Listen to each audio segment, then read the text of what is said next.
하나님이 이스라엘을 사랑하사 영원히 견고하게 하시려고 당신을 세워 저희 왕을 삼아 공과 의를 행하게 하셨도다 하고,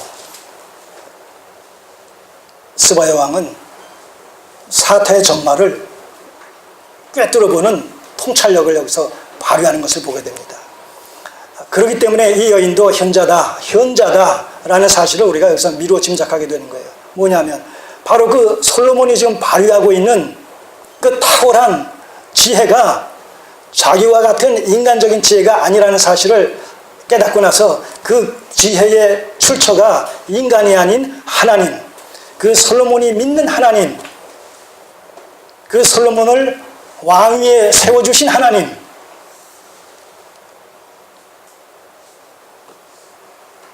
그 이스라엘을 영원히 견고하게 세워 주실 것을 약속하고 계신 그 하나님에 대해서 여기서 고백하는 모습을 보게 됩니다. 물론 우리는 이러한 스바야 왕의 고백, 칭송에 대해서 그가 그러므로 말미암아 솔로몬을 만나서 자기가 믿던 신을 바꾸어서 개종을 했다든가 또 하나님을 믿게 됐다든가 그런 것에 대해서 우리는 알 수가 없어요. 물론 그런 솔로몬과 시바 여왕이라는 그런 영화 속에서는 얼마든지 그런 것이 각색될 수가 있겠지만, 적어도 우리가 성경을 통해서는 그 여인이 개종을 해서 하나님을 믿었다든가 하는 것에 대해서 어느 부분에서도 증거를 하고 있지 않기 때문에 거기까지 나아갈 수는 없어요. 그리고 여기서 특별히 보게 되면 당신의 하나님, 당신의 하나님 그렇게 얘기하고 있잖아요. 그러니까 솔로몬에게 그런 탁월한 지혜를 주신 당사자가 바로 하나님이시다. 그가 믿는 하나님, 이스라엘의 하나님, 이런 것은 인정을 했지만, 그러나 그 하나님이, 당신의 하나님이 하나님을 곧 나의 하나님으로 나도 받아들이겠다. 당신에게 그런 엄청난 탁월한 지혜를 주신 그 지혜를 나도 받기를 원한다. 그런 의미에서 나도 그 하나님을 믿기를 원한다. 이런 그 개인적인 어떤 신앙 고백의 여지를 어디서도 발견할 수가 없단 말입니다.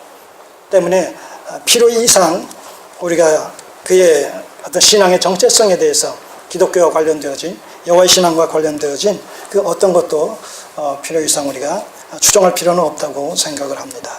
자, 그래서 그런 결과로 9절 이에 이제 가지고 온 것을 갖다가 다 아낌없이 솔로몬에게 예물로 드리는 이런 내용들을 보게 됩니다.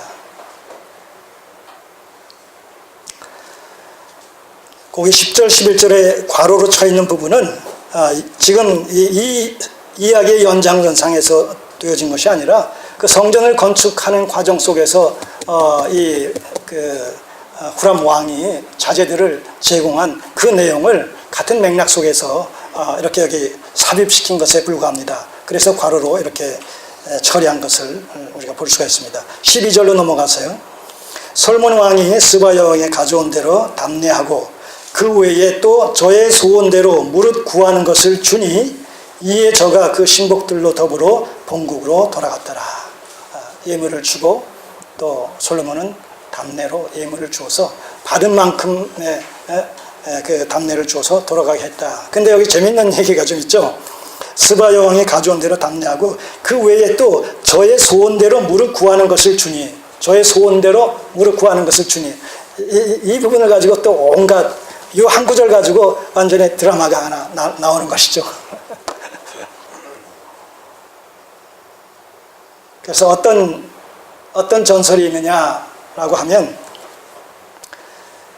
이 스바야 왕도 지혜로운 여자 아닙니까? 그러니까 관심을 가지고 찾아왔던 거 아닙니까? 와서 목격하니, 경험해보니 생각한 것 이상이었다는 거예요.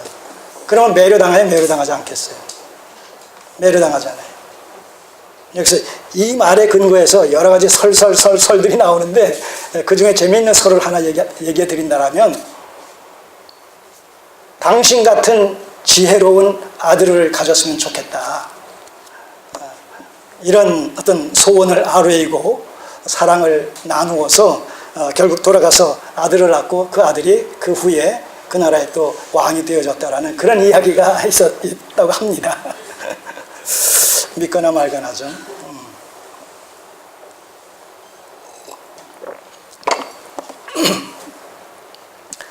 그러나 문맥 속에서 보면 아마 그런 이야기는 주제는 아닐 것 같아요.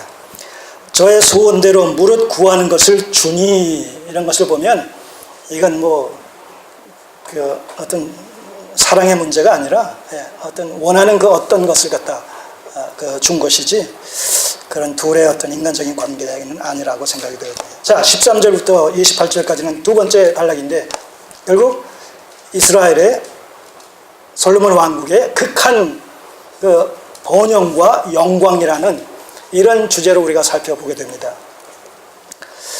여기 이 내용들을 이렇게 보게 되면 반복해서 나오는 단어 중에 하나가 이 금이에요.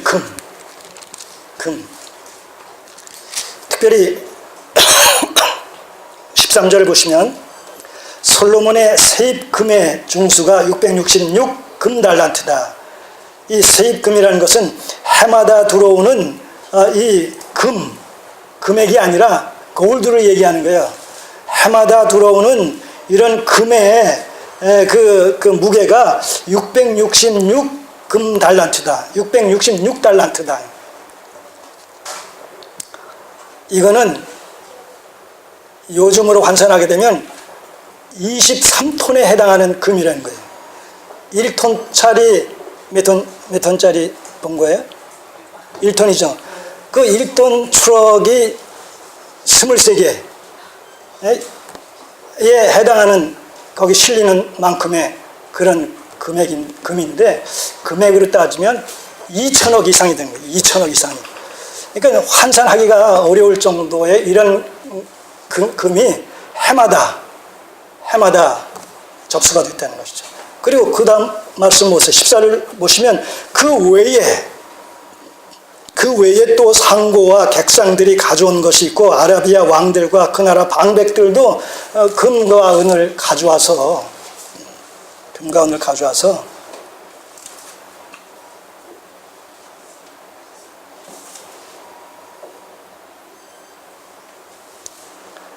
저기 27절을 보시면 왕이 예루살렘에서 은을 돌같이 흔하게 하고, 은도 굉장히 중요한 가치 있는 그런 보물에 해당하는 것인데, 그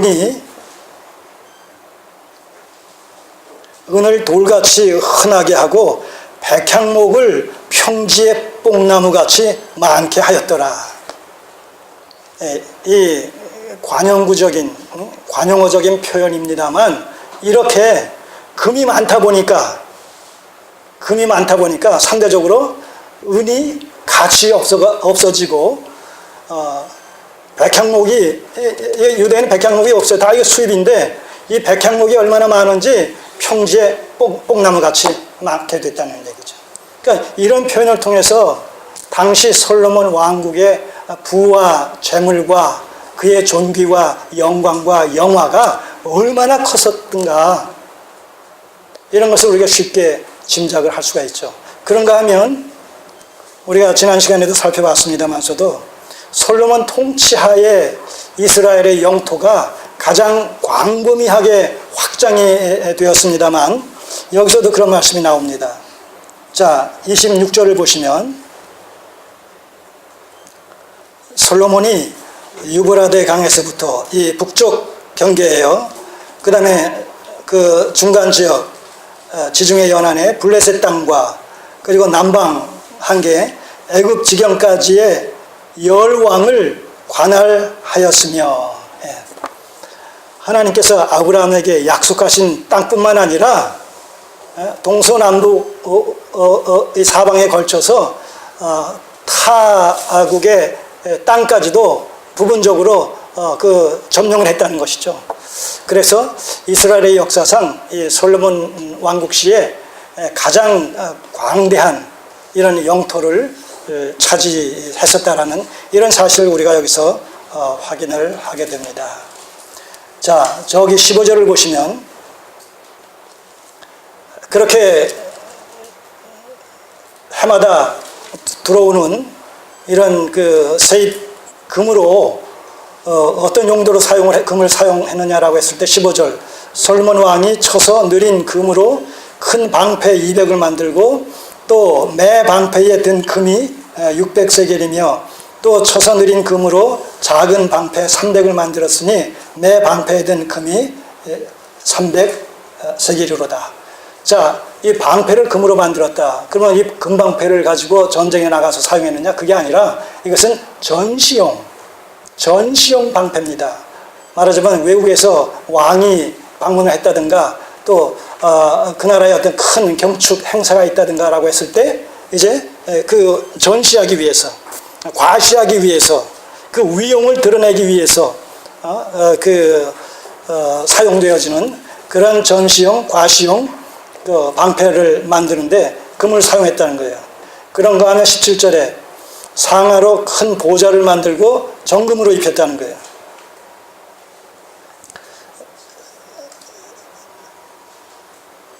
자, 20절 보시면 솔로몬 왕의 마시는 그릇은 다 금이요 레바논 나무 궁의 그릇들도 다 정금이라.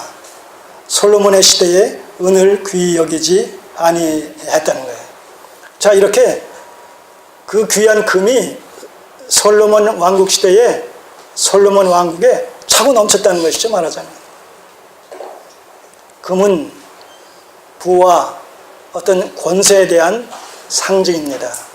자, 이렇게 금이 솔로몬 왕국 시대, 통치 시대에 솔로몬 왕국에 넘쳤다는 얘기는 바로 이 솔로몬 왕국이야말로 미래의 하나님의 나라를 예표하고 있다라는 사실을 지금 저자는 이런 내용들을 통해서 간접적으로 지금 제시해 주는 거죠.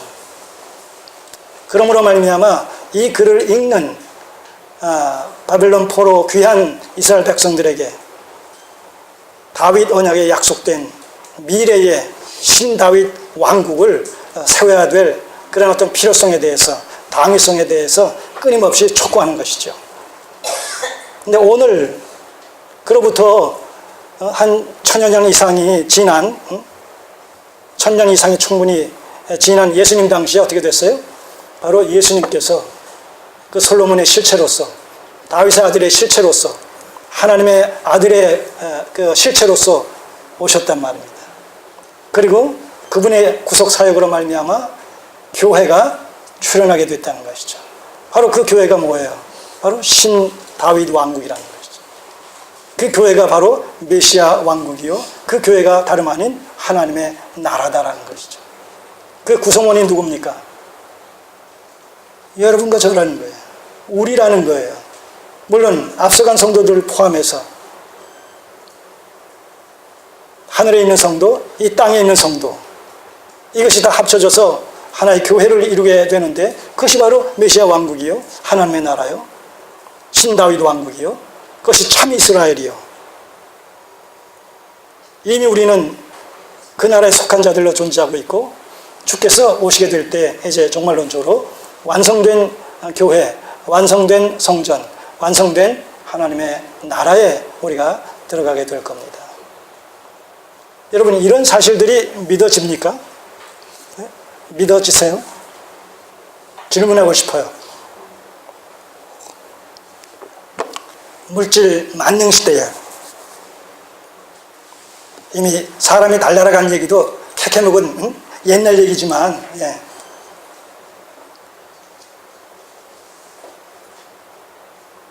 인간의 힘으로 생명을 창조할 것 같이 여겨지는 이런 첨단 생명 공학이